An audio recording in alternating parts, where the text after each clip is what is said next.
Hello and welcome to another video from the Fantasy Legion. Alan and Sean back again, and we're talking about a subject we both love: tight end. We got lots of love for them. I've always had a tight end. That's what people have told me. This is the dedication we go to for the watchers. I mean, we both hate tight ends. We never pick them, but we're doing a top 10 list. We're going to be honest. Look, our strategy for this is no surprise to those watching. Anyway, we draft. We wait and wait and wait. We wait so long. And tight end. We wait, and even then, we may not even bother taking one, depending on whether we need to or not. Honestly, they undeliver the value, and it's been decreasing in the NFL over the last few years. We've been talking about this trend, but haven't really touched on it. It's worth mentioning here. Last year was a fantastic example of where the tight ends' fantasy values are going. They were through the floor, badly through the floor last year, weren't they? You talk about the ceilings and floor of players. Look how badly they all performed generally across the board last year. Yeah, even Kelce. Even the best ones. For where even the best ones. I mean, the previous year, Kelce had 197 fantasy points. And then last year, he barely got, was it 40 or something? 150, 147 or people, something. You always get these experts telling you, oh, it's a positional, that they're going to make the difference. You should pick them in the first round. Stop it. Don't do it. Yeah, right, if you're taking, because we have got love from really. It's just we're just hiding it well. Look, who's your number one for this year? Well, it has to happen at some point, and we touched on it last year and got it wrong. But this year, I think it's probably the right year. I mean, this is the way the trends work. I mean, we were right to identify Kittle last year, but even he underdelivered where I wanted him to. He got a bit injured, didn't he? Yeah, but I think Kittle this year is now the number one tight end. I think, as much as I love Patrick Mahomes, I love the Kansas City offense, I think that there now are some bigger needs that what Kelce has got to do over the pass catching work. He'll get his opportunities. He's still going to be relevant. You're still going to pay a high premium for him. But I just think Kittle can finish the number one this year. So I put Kittle at one. Well, I've lost Deebo Samuel, so I put Kittle at one as well. So I think Kittle he'll lead the teams in receptions. If I was going to take a tight end early, it would be Kittle. I've got Kelce at 2, obviously, me too. In a high-power octane offense, but I won't be touching him probably where he's going, but he would be. Yeah, I mean, the trouble is that Kittle and Kelce, I mean, I agree. We've got our order here. We agree on that order, the first two. Yeah. You have to pay in our large leagues. I use those as a benchmark. Even in those where the premium running backs go very quickly, 2 tight ends always go in the first 3 rounds. So Kittle and Kelce will be gone because people will see, they believe the scarcity of the position. And maybe they're right. Maybe they have a great year, an exceptional year, and they gain the benefit of that. But that is what you're going to pay. That is the price. It's a high price for these guys' services. Right. So I think they're probably tier 1, and then there's quite a close tier 2. But let's see who you've got at 3. Well, this has been a real rocky road to try and traverse. I've had to kind of weigh in about changes to offense, things that I see, looking at logic, etc. So the first part is easy. Andrews is easy to pick out here at 3. I think Mark Andrews continues on the journey of improvement. I think the offense is right for him. And when they corral or try to corral Lamar Jackson, I think he's a massive beneficiary of this down the middle of the seam. So I've got Andrews at 4. I think he's still good. He's probably in the tier 2, just below that first group. But it's close between him and Zach Ertz for me. The reason I got Zach Ertz there is I think he'll lead the Eagles in reception. So they've lost. Obviously, they've got Alshon Jeffrey's going to be a non-event this year. They reckon he might even start on PUP. Yeah. They've got Jalen Reagor. Obviously, he's coming in. He's a rookie. I mean, who else is going to be lead the target? I mean, I can't see. Well, I mean, as you say, this tier here, I've got Andrews at 3. You've got Ertz. I've got Ertz at 5. Andrews, I'm very close between them and 3 and 4. Yeah, I've got Ertz at 5. And I have a surprise at 4, but not a big one. It's a guy you like, which is Waller. So I think it's worth mentioning these 3 guys together here. I think they're all good. My concern with Ertz has always been injuries. I always seem to be, I don't ever have many shares of Ertz, as people know. If they, why? But who else are they going to throw to? Well, that is the thing. Like him and Goddard, they might be 1 and 2. I don't. I mean, the beat writer said Reagor would lead I can't see that in a rookie. Maybe no one else. I think Ertz for half a season at least has to be the majority target shareholder. He has to be. And I agree. It's a fair shout. I mean, but I just think, unfortunately, they're a little bit light at other positions, the Philadelphia Eagles. So I think Ertz will probably be used more. It's a bit like Andrews. Sorry, a little bit like Kelsey. He's going to be used a bit more for pass blocking because he's got to protect the quarterback. And I just think maybe they suffer a little bit. I'm not saying they're not relevant. I'm not saying they don't have good games. The reason I had Waller quite high last year is because they had no receivers. Now, this is why I like Ertz, at 3. I've got Waller at 7 because now Raiders have got receivers. They've gone in and into the draft. They've picked up some receivers. So, I mean, Waller will still have his value, but I've got him at 7, to be honest. So I've got a few surprises, actually, up the list. So, at 5. Yeah, okay. Yeah. But the reason is, Ertz, again, like with Kittle, I see him leading the team in targets. And that makes him slightly interesting to me, which is why I have him higher. I don't think Andrews... Do you see the certain amount of catches that went for touchdowns last year, Andrews? And that's hard to repeat. It is. The trouble here is... Could do it. I've still got him at 4, but... Andrew, Waller and Ertz are still going very high premium. And thankfully, outside the premium I'm willing to pay, literally for all these tight ends. Oh, yeah. I mean, really, honestly, I can't see any of them landing on my teams. I just won't have paid. They wouldn't have to have dropped either. They would have had to have dropped a long way before I turn to them and say, yes, that's the value. That's the reality of these guys. Who have you got at 5? Well, I've got I've got Ertz at 5, okay. And I think that's fair based on pretty much what you've said. Well, I hate this tight end. I absolutely, ridiculously can't stand him, and yet he will go here, and it's what happens. It's bloody Evan Ingram. I mean, he'll go. I've got Ingram at 10 because I trust him. He just never stays healthy. I rate him at 10. He won't ever come to me. So. Well, I rate him at 6 for the same reasons. He will never come to me. But who I've got at 5 and 6 are the 2 tight ends that I might be targeting a lot this year. Yeah, go on. One's Hayden Hurst, Atlanta. Yes. Hooper had a big year for Atlanta last year. Yeah. And Matt Ryan has already done a lot of workouts with Hayden Hurst, and he said he's never had a tight end that's so fast. Yeah. He can't believe how good he is. He said he's the best tight end he's ever worked with, or words to that effect. That's what he was intimating. Yeah, I mean, and the speed, he said he's gonna have some season. So if the QB is throwing the balls, telling you he's gonna have a good year. Yeah, you'll notice again. But he's not even in the top 10. He's not even in the top 10 tight ends. I've got him at 5. Yeah, I think he'd be top 5. He's not in my top 10 list. Man, right? You're good. Hold on.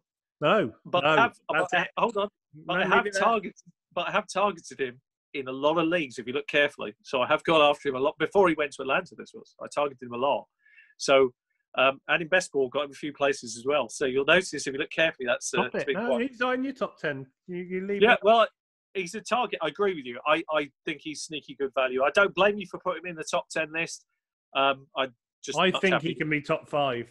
That's how high. But he won't go in the top 10, so that makes him value for me. It makes him great value, yes. I agree with that. I probably still won't draft him because... Who'd you have at 6? Who'd you have at 6 then? So I had at 6. I had a now that you've told the audience about your sleeper time. No, I shouldn't have done that yet, should I? I've got Hooper at 6. He's not in the top 10 either, or he's around. No, he's not in my top 10 either. But I think he's just a good tight end, receiving tight end. I think he might be a good safety net for Mayfield this year. He's moved to the Browns. They don't seem to like Njoku. It might take some pressure off Beckham. I think they'll probably play the 2 tight ends. There's actually a list of tight ends. There's about a list of tight ends from about 6 down to about 15 who can all deliver similar numbers. Well, or better. He's not going in the top 10, and they paid. Isn't he the highest paid tight end in football now, or something? They paid a lot of money for him anyway. Yeah, so I just want to use him.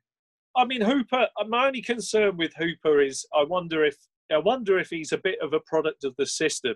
I mean, you heard what Matt Ryan said about Hayden Hurst, and that's kind of a bit disrespectful to Hooper in a weird way. But it's also true. I think Hooper. He's just not as fast as Hurst. No, Well, that's the point. So I think Hooper's okay. I think in Cleveland, it's better than what they've got. I don't blame you for moving them up the list. Both those guys have got just outside the top 10 list, and the reason is I want them. I'm being honest, sneaky. I'm going to get them late. I'm not going to draft them at 5 and 6. I want to draft them late. Yeah. Oh, yeah. Absolutely. But I totally see what you're doing. It makes sense. When the people have taken one leg, Evan Ingram on that. Well, yeah. Well, I've got a 7. I've got another man that has issues, but again, he's got the potential to massively outperform his 7 spot. That's Gronkowski. Yeah, he's got a great chance. I've got him at 8. So yeah, I mean, you can't ignore Gronk. He's been there, done it, and he's doing it with the same quarterback. So well, he knows the quarterback inside and out. It massively upgrades Tampa Bay. It's a reason that Brady can be still very relevant, really, when you've got those outlet valves. So. I mean, as much as I think there's a huge injury risk, the thing is, you're not paying risk. He's had a year off. Is he the same size as he was as well? He looks like he's lost a lot. Well, he looks like he's got back to playing weight. I mean, the thing about him that's pretty interesting is he did muscle up to get into wrestling shape. He's a fun character to have around the locker room. He's a really funny guy. Oh, great, yeah. And he's great to have in the NFL, isn't he? So. There are players you want around, both talented and funny, and he's both those things. And at any given time period, Gronk can blow up and dominate for you. So I like his opportunity. I think if you get a Gronk, you've got to have a backup tight end. No one really ever wants that in, but there are enough tight ends on the waiver wire to find somebody that you can plug and play if you have an injury. So I think out of all get them in. Yeah, well, out of all the positions, they are findable. There's always someone to find out there. So I like Gronk. I've got him at 8. I agree. Fair enough. Who have you got there? The upside's there, but I don't trust him as my only. It means you've got to draft 2 tight ends as well. So yeah, who'd you have at 7? I had Waller there. Okay. I think he'll cut down a bit and he'll be drafted too high. So yeah, I think you're right. I loved his value last year and I drafted him a lot this year. Well, it wasn't just great value last year. It was amazing value. You picked on 2 tight ends last year. He was one of them. Well worth looking. If you have a look at the deep rookie flyers and players to target lists. Well, he's our tight ends to target. Very, very good list. Mentioning Waller, now that is great value because you getting him so late. Last people's radars. He wasn't last pick of radars. Last pick of a draft, and you're nearly getting top 7 numbers from him. Brilliant, really brilliant. Okay. Although, annoyingly, because I've been mentioning him a few times, a few of our people, they know their stuff as well. They like me. Yeah, no, you were stealing him. Other people were stealing him as well. It's really annoying. Yeah, people take good players. If I drafted with some of the Americans or some people who don't normally draft in our leagues or watch the podcast, I'll get him wherever. Yeah. Well, I mean, that's the truth. I mean, like Hayden Hurst, now. I mean, like you've mentioned him, but he was on my list. I'm talking about him. I'm trying to keep him under me. I'm talking about him. I can't believe it. I can't believe you talked about him. I'm thinking, God, I could get him cheap, but no more of that cheapness. Forget that. Okay, what about 8? Who do you have at 8? I had 8. Gronk, I had 8. So I've got 9. Well, I've got Noah Fant. Oh, you got 8? I've got 8. I've got 8 is Noah Fant, so that's good that you mentioned him. He can take a step up. Yeah, I think so. I think the team is evolving. I think he's a beneficiary of that evolvement. I like the direction that the quarterback play is going in, and if anybody is going to benefit for this second year of the quarterback here with Mr. Locke, I think it's got to be Noah Fant. So I think I could see an improvement, and I think you're getting him at a decent price as well, where you feel like the worst he's going to do is return the value that you pick him at, and he could well exceed that. So I feel quite comfortable taking. Yeah, I think maybe the third year is when he'd take his real step forward, but I'd happily take him as the 9th. But I won't take him because obviously I won't be drafting. You're drafting later than that, so that's fine. Yeah, okay. 10, I was stuck between Evan Ingram. He's got an upside, but I won't be drafting him. So he's 10 on my list. Give me Hayden Hurst 10 tight ends later. Well, I've got 2 guys here that are a bit of a surprise at 9. I mean, these are speculative, but they're based on a certain amount of logic. I've got Tyler Higbee at 9. Oh, well, I didn't know. He was him and Ingram between him for number 10. The reason I've got him there is because I just think that when you look at the anyway, isn't he? He's tight end 8 overall or something. Yeah. Well, when you look at the target share and he could be the beneficiary of more targets, and even if you give him a small portion of those targets, he looks like he could take a step up. So I think for the value, that seems sensible to put him on the list. It'd be interesting to see if him or Josh Reynolds gets the uptick from Cooks going. And it could be Josh Reynolds. This could be Van Jefferson, I think it could be. I mean, it's the Rams. I mean, we're in this. We're going down. This is where we're heading. We're heading on a downward. That's why I'm not interested in him. I understand, but in these kind of offenses, in bad offenses, Cooper Kupp is the only player on the Rams I'm interested in. And maybe Robert Woods if he went for the right value. The rest, I ain't touching Jared Goff. No, that's I don't want 3 points every other week for me fantasy. I can't. I put Higbee here because I just think that's about the right spot for him getting the points. It is back consensus. The last guy on my list is a surprise. It will be a surprise to you, and it's Hockenson from Detroit Lions. No, it's not really. He could take a step forward. I was going to ask you about him when we talked about. I think the reason I think he could be a top 10 tight end for this year is Stafford coming back. Off-season workouts that they've had between him and Stafford look very interesting. He looks a physical specimen. We didn't see the best of him. He did exactly what I thought year one, not a lot. My son still owes me a case of beer. Sorry, son, he didn't get 100 fantasy points. He had a good start. You must have been worried for a bit. Yeah. Well, he started with 20 week one, but then after that, he didn't get a lot more, did he? So he's an interesting kettle of fish, but I think he can take a step forward. And we're talking, when we're looking at number 10 on the tight end list, you've only got to hit about 75, 80 fantasy points in standard score to be relevant. Well, that's why we don't draft them, isn't it? That's why we don't draft them. So it's not a lot here to be successful, really. So he's got a chance. But there are a lot of tight ends who could move up this list here. Yeah, that's what I mean. If you can find one of those Waller characters, or Mark Andrews is also on our list last year, and Hooper. Yeah. If you can find one of them late on that gets you a nice return, they're worth the weight in gold, aren't they? Absolutely. I mean, I want to be investing in quality players early on and then look for a tight end later that, as you say, can give me a few points that'll do the job. And it is literally just do the job. And it is literally a few points. So it is. Obviously, PPR are worth a bit more, but, Evan Ingram can... I've seen people saying he's the breakout character this year. I mean, how many times you can say it? Yeah. You can say it every year. Yeah, the number one target in a draft. Really, Evan Ingram? I mean, I get the upside, but they've got some nice receivers now. They've got, Slayton looks a nice player. They've still got Taste. They've still got him, haven't they? They've still got shit. Yeah, I mean, it's going to be interesting. It's going to be interesting with the Giants whether they can take another step forward. They can't. They're in an interesting. The division is interesting because it's tough. It's really. It's a lot dependent on Daniel Jones, isn't it? It's a tough division. How good he is. Yeah, we'll know more this year. I mean, he exceeded. Because the expectations were terrible, he did better than people thought because they thought he was going to be terrible. And that can often mean because you're okay, it's easy to get maybe a bit excited. I'm quite excited. That whole division was pretty terrible last year. Yeah. I mean, Eagles edged it, but it's not like they had a good year really. They were like, look at 9 and 7 something. Look at Washington. I mean, absolute garbage. Look at what happened to. I mean, in the kindest way. Absolute garbage. Dallas totally underachieved. Philadelphia probably underachieved. It wasn't a great year for that division, frankly. And that comes from a Rams fan watching his team self-implode. We know what's coming. We are under no illusions where our direction is heading. It's going to be a brutal bloodbath to see the Rams implode here. But there's a few years to play. It's not the end of the world, is it? No, you come back. It's NFL. You can come back. I mean, Dallas, unbelievable. Great offense. Horrible on defense. Can't stop anything on defense. Despite having good players. I don't know what's going on. Well, you're going to give your quarterback $40 million a year, so you're going to have even bigger issues of defense, aren't you? Going to get him 31 or something, isn't he?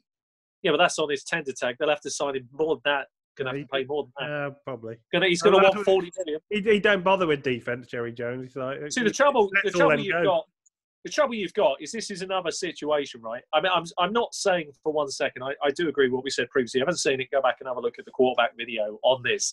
There is a little discussion about this. Worth picking it back up here. I'm not denying that you may well be right that, and I believe it as well, that before the season gets anywhere near close, that he's signed. Now, if they don't, if they don't, and he stays on this tender tag, this is like watching the Washington situation with Kirk Cousins, and you all know how that finished. They put Kirk Cousins on 2 years' worth of tender tags, effectively franchise tagged him, and it cost them a fortune. Neither party was happy, and he ended up leaving anyway. And since then, they haven't had a quarterback. So, and it has affected them as a team. Yeah, well, it was madness they let him go. Because... So, Dak Prescott has proved, as much as it's frustrating, as much as times, people don't want to pay, the reality is the market resets every quarterback. He's got all the cards in his favour, Dak. Jerry Jones knows this. This is one time where Jerry Jones is not the beneficiary of holding all the cards. Dak has all of them. Jerry Jones will sign him. He's offense, isn't he? He's defense. He'll be paying $40+ million a year for the services. He probably deserves it, to be fair. Anyway, we're talking about tight ends in this video. But it does affect because if the defense is an absolute mess because you haven't got the money in the cap to actually do it, the beneficiary for the Dallas Cowboys could be the tight end. Just watch out. Yeah, Blake Jarwin. I'm surprised he went on your list, actually. I'm keeping him like your Hayden Hurst. He's my secret sneaky pick. I don't think he's sneaky to anybody. Now, mate. You just told everyone. Well, they know. They've been watching me draft him how many times in a row? I've drafted him about 15 times. Like Jarwin. I like Jarwin too for late. So good luck. I hope I'm picking one ahead of you again. Yeah, well, that's all right. I mean, you can't win. You can't get them all, can you? That's the way life goes. Hopefully not, if I'm one ahead of you. Yeah, God, I hate them. Calvin Ridley and Blake Jarwin. I'm looking forward to it.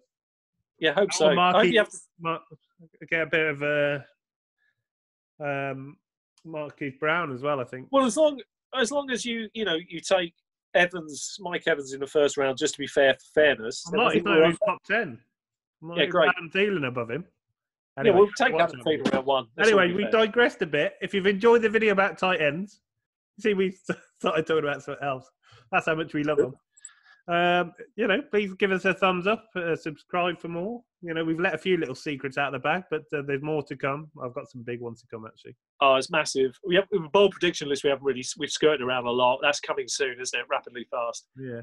So if you've enjoyed this video, and leave a like, and thank you very much for watching. We really appreciate it. See you soon.